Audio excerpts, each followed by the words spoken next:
अस्सलामुअलैकुम dear students, my name is Mohammad Dawood. अक्सर student के जहन में ये क्वेश्चन होता है कि ट्रांजिशन एलिमेंट्स वो कोऑर्डिनेशन कंपाउंड्स क्यों बनाते हैं, या फिर मेटल्स होने के बावजूद भी ये इलेक्ट्रॉन पेयर को क्यों एक्सेप्ट करते हैं, मतलब लेगेंड से ये इलेक्ट्रॉन्स वो क्यों लेते हैं। इलेक्ट्रोपॉजिटिव करेक्टर अगर इसका है मतलब ये इलेक्ट्रॉन लॉस करेंगे, लेकिन फिर भी इस तरह नहीं होता। तो आज की वीडियो में हम डिस्कस करेंगे ऐसा क्यों होता है और इसके लिए पॉसिबल सॉल्यूशन एक थ्योरी जिसको हम बोलते हैं सिज्विक्स थ्योरी या इफेक्टिव एटॉमिक नंबर रूल, इसको डिस्कस करेंगे। और साथ में हम डिस्कस करेंगे कि सिज्विक्स थ्योरी की एप्लीकेशन क्या है और कौन सी इसके डिसएडवांटेजेस है। इस पर हम एग्जांपल्स भी करेंगे, तो सारी चीज़ें डिटेल में डिस्कस करेंगे। Let's start. पहली बात तो ये कि सिज्विक्स थ्योरी या इफेक्टिव एटॉमिक नंबर रूल जो है इसका पर्पस क्या है। पर्पस ये है कि हम ये मालूम कर सके कि कोऑर्डिनेशन कंपाउंड्स जो है इसकी स्टेबिलिटी किस तरह होती है, अगरचे मेटल्स जो है वो इलेक्ट्रोपॉजिटिव है और वो इलेक्ट्रॉन फिर भी इलेक्ट्रॉन पेयर वो एक्सेप्ट करते हैं।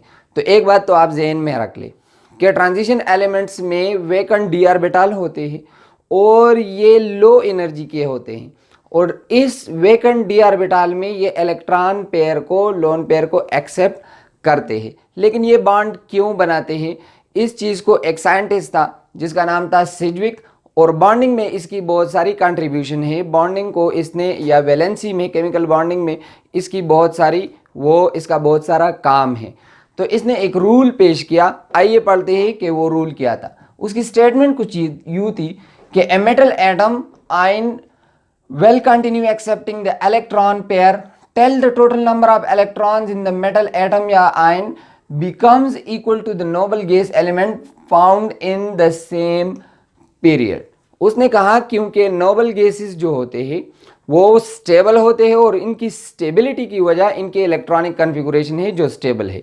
तो दूसरे एलिमेंट्स भी, जिस तरह ल्यूइस ने कहा था कि दूसरे एलिमेंट्स भी इनकी तरह इलेक्ट्रॉनिक कन्फिगुरेशन जो है वो हासिल करना चाहते हैं, तो इसने भी यही बात की कि जो एलिमेंट्स हैं, जो ट्रांजिशन एलिमेंट्स हैं, वो इलेक्ट्रॉन पेयर को एक्सेप्ट करते हैं, और इसलिए एक्सेप्ट करते हैं, करते जाते हैं करते जाते हैं करते जाते हैं जब तक इनके पास जो इलेक्ट्रॉन है वो उस पीरियड में इसका जो नोबल गैस का जो मेंबर है उसके इलेक्ट्रॉन्स की तादाद और इस एटम की, इस मेटल एटम या आयन की इलेक्ट्रॉन की तादाद वो बराबर हो जाती है। तो ये भी स्टेबल हो जाता है और उसकी तरह इलेक्ट्रॉनिक कन्फिगुरेशन इसकी बन जाती है। इसके एग्जांपल मैं आपको दूंगा। For example helium, neon, argon, krypton, xenon और रेडान, ये हमारे पास नोबल गैसेस है। अब अगर हम ट्रांजिशन एलिमेंट्स की बात करें स्पेसिफिकली, तो क्रिप्टॉन ये 36 इसका एटॉमिक नंबर है। तो 3D सीरीज वाले जो एलिमेंट्स है वो कोशिश करेंगे वो क्रिप्टॉन की तरफ जाए, इस तरह 4D सीरीज वाले वो जेनान की तरह कॉन्फ़िगरेशन हासिल करे, और 5D सीरीज वाले वो रेडान की तरह कॉन्फ़िगरेशन हासिल करे। क्यों?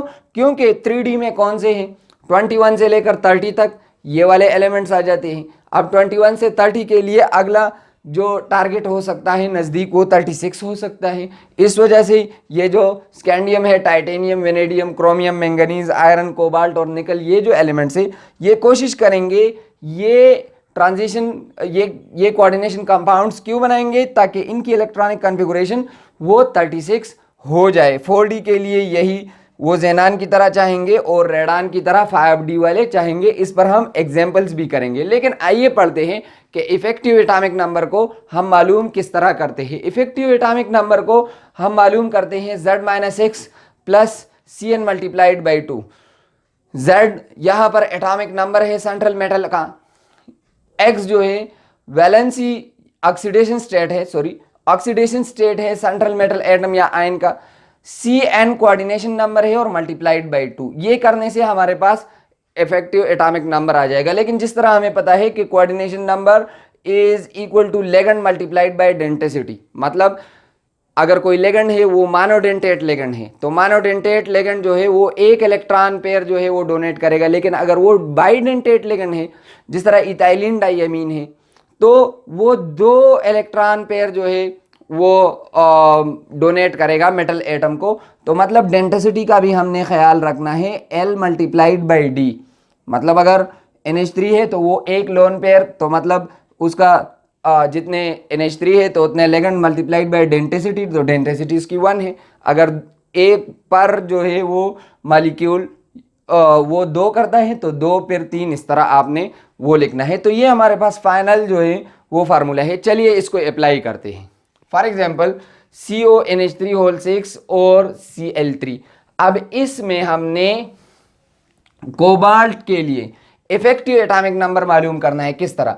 अब जिस तरह हमें पता है कोबाल्ट का एटॉमिक नंबर जो है वो 27 है। इफेक्टिव एटॉमिक नंबर जो है वो बराबर होता है, जिस तरह मैंने आपको बात बताई, Z-X plus L multiplied by D multiplied by 2, ligand multiplied by density multiplied by 2। ये हमारा हो गया फार्मूला। अब इस फार्मूला को हमने अप्लाई करना है। अब देखिए यहाँ पर Z तो हमें पता है 27 है, X जो है ऑक्सीडेशन स्टेट है कोबाल्ट का।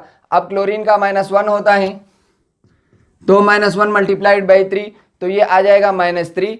तो यहाँ पर इस होल कोऑर्डिनेशन स्पेयर पर चार्ज आएगा +3। अब अमोनिया तो चूंकि वो न्यूट्रल लिगेंड है तो न्यूट्रल होने की वजह से कोबाल्ट पर आएगा +3। इसको आप इस तरह भी निकाल सकते हैं +3।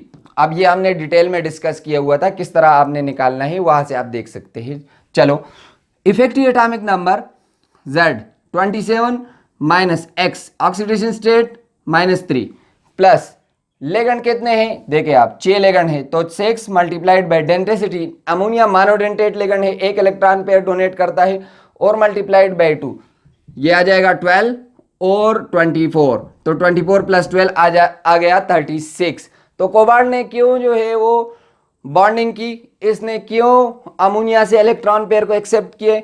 क्योंकि इसने पहुंचाना था अपने इलेक्ट्रॉनिक कॉन्फ़िगरेशन को नेक्स्ट जो इसके पास नजदीक जो नोबल एलिमेंट है इसके साथ इसने बराबर करना था। तो 36 आप देख सकते हैं क्रिप्टॉन की तरह इसकी कॉन्फ़िगरेशन हो गई, जिस तरह हमें पता है कि कोबाल्ट 3D सीरीज में आता है। सिमिलरली आप देखें FeCN होल 6 और -4 ये आयन है, इसमें आपने आयरन का क्या मालूम करना है? Effective atomic number. अब Z26 है, आयरन का एटॉमिक नंबर 26, और यहां पर इस पर ऑक्सीडेशन स्टेट इसकी +2 है। क्यों? एज अ होल इस पर -4 है, CN पर -1 होता है तो -1 मल्टीप्लाइड बाई 6, इससे -6 आएगा। तो इस पर अगर मैं +2 लिखूंगा तो +2 और -6 से -4 आता है, तो डेफिनेटली आयरन का वो +2 ही आएगा। अब देखिए effective atomic number Z-X Z26 minus oxidation state 2 plus 6 multiplied by density इसकी कितने लेगेंड है? 6 लेगेंड, डेंसिटी इसकी 1 है मल्टीप्लाइड बाई 2, तो ये आ जाएगा 12 और ये आ जाएगा 36। Effective atomic number rule follow हो रहा है।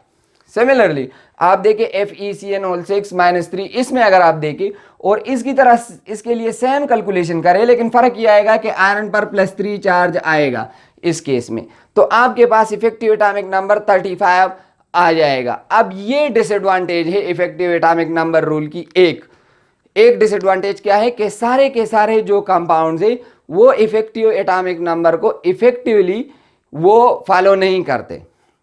मतलब यहां पर आपके पास 35 आ गया तो ये इफेक्टिव एटॉमिक नंबर रूल को ये कंप्लीटली फॉलो नहीं करता। अब क्यों नहीं करता? क्योंकि यहां पर अगर आप देखें ये 36 अगर आ गया तो 36 चूंकि -4 चार्ज है, अगर -3 कर लूँ तो 35 डेफिनेटली आएगा। तो इफेक्टिव एटॉमिक नंबर रूल ये फॉलो नहीं कर रहा, जिस वजह से हम कहते हैं कि ये लीस्ट स्टेबल है और ये ज़्यादा स्टेबल है।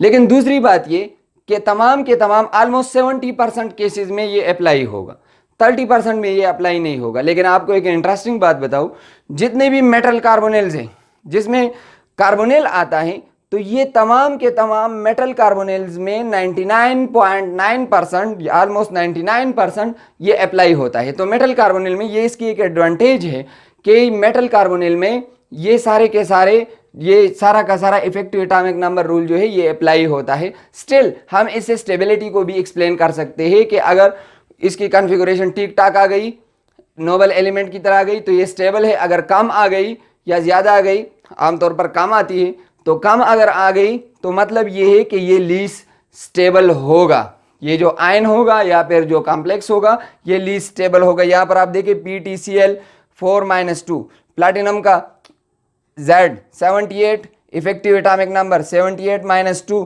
क्योंकि प्लैटिनम पर चार्ज जो है वो 2 है, Cl4 है, तो क्लोरीन पर -1 मल्टीप्लाइड बाई 4 -4, इस पर -2 आएगा। क्यों, कब आएगा, जब इस पर +2 होगा, +2 और -4 से -2 आता है, तो 78 - 2 + 4 multiplied by 1 multiplied by 2, 4 ligand है, मोनोडेंटेट है, और 2 के साथ मल्टीप्लाई करें तो इससे आ जाएगा 84। तो अगर आप देखिए यहाँ पर 84 को, तो नेक्स्ट जो मेंबर मेरे पास है वो 86 आता है, रेडान, तो ये भी फॉलो नहीं करता, तो मतलब ये वाला लीस्ट स्टेबल होगा। Same is the case hair, इसको भी आप देख ले। आई होप आपको ये चीज समझ आ रही होगी। इसके अलावा आपके लिए कुछ प्रैक्टिस एग्जांपल हैं, ये आप खुद से कर ले और कमेंट बॉक्स में मुझे 1, 2 और 3, 1, 2, 3 में निकल, आयरन और क्रोमियम के लिए इफेक्टिव एटॉमिक नंबर वो मालूम करके वो बता दें। दूसरी बात ये, यहाँ पर मैं आपको एक छोटी सी हिंट देता हूँ, C2O4 जो है ये बाइडेंटेट लेगेंड है, तो D इसके लिए लेगेंड तो आपके पास है 3 यहाँ पर, और D इसके लिए है 2। फार्मूला में आपने इसको पुट करना है। आई hope you understand these things. इंशाल्लाह शेप्स ऑफ कॉम्प्लेक्सेस को भी डिस्कस करेंगे नेक्स्ट लेक्चर्स में, वर्नर थ्योरी और क्रिस्टल फील्ड थ्योरी, यहाँ पर हाइब्रिडाइजेशन, और साथ में शेप्स भी हम डिस्कस करेंगे डी और एफ ब्लॉक एलिमेंट्स के लिए। I hope you are enjoying these lectures. Till next video, stay tuned. अल्लाह हाफिज।